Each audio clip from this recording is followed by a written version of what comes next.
everyone, welcome to Zishan classes. In the last video, we have found why the C++ failed. So here I will tell you why Java came into picture and it became so popular in IT industries. The first reason is Java is a portable programming language.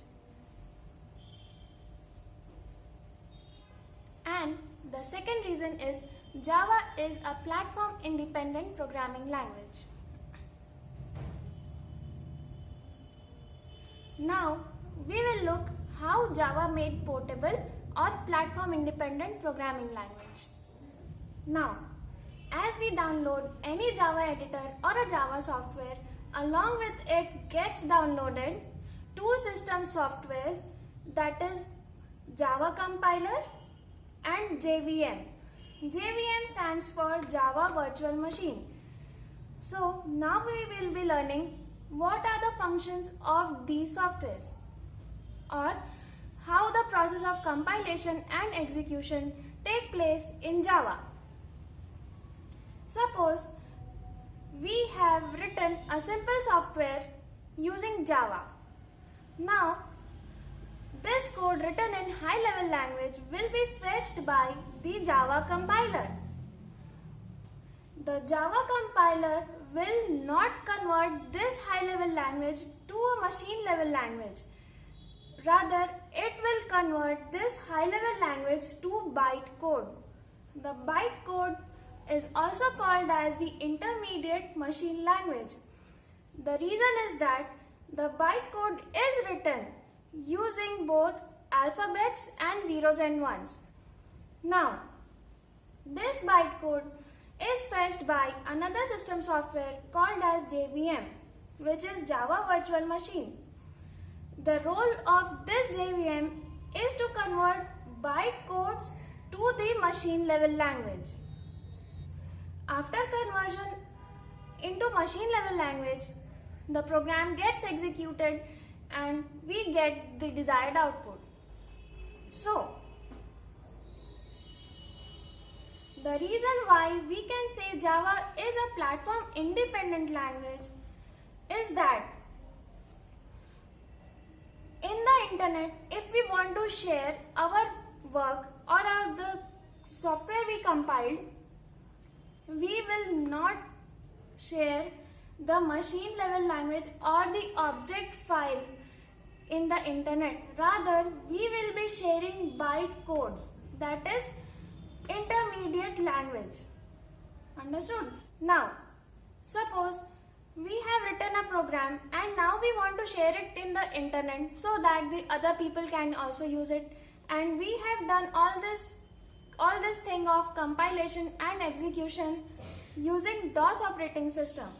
Now, two users, one with Mac operating system, the other with Unix operating system, got attracted by our program and decided to download it.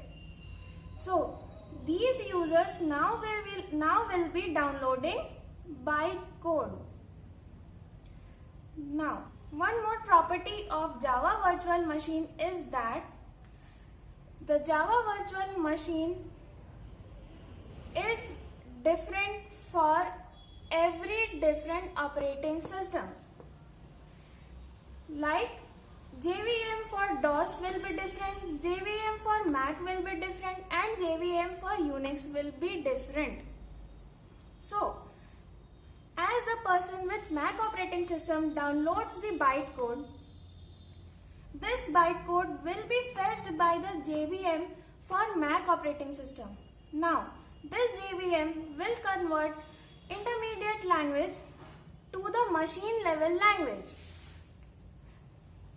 Thus, the program is happily executed without any error and we got the desired output. Similarly, the person with Unix operating system, as he downloads the bytecode, this bytecode will be fetched by the JVM for Unix operating system, and this JVM will convert this bytecode to the machine level language and program will be executed properly. So he will also get his desired output. So I hope I have made this clear that how Java has been made platform independent. There are few names by which this property of portability of Java are being called. So these are the three names of portability. The first one is Internet Programming Language. The second is architecture neutral, because we don't have to fix to a certain architecture for running our program in Java. The third is VORA, that is write once, run anywhere. Apart from platform independence and being portable, there are two more features which made Java better than C++. The first feature is Java is freely downloadable. That means we need not to pay any amount for using the Java. That is, unlike C++, where we had to pay a huge amount for purchasing the license before using it in the industries, we don't have to pay any amount for using Java in the industries. The second feature is Java was an open source programming language. Open source means user can make any change in the source code of the Java software for developing his desired software. Okay? I am using the word was, open source, because in 1996, Java was developed by Sun Microsystem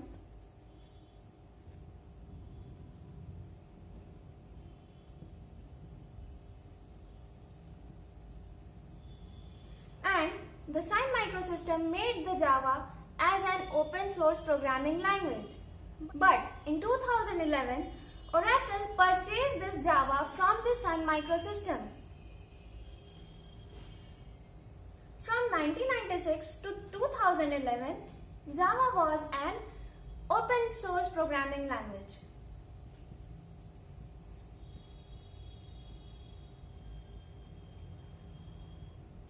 But after 2011, Oracle made it closed source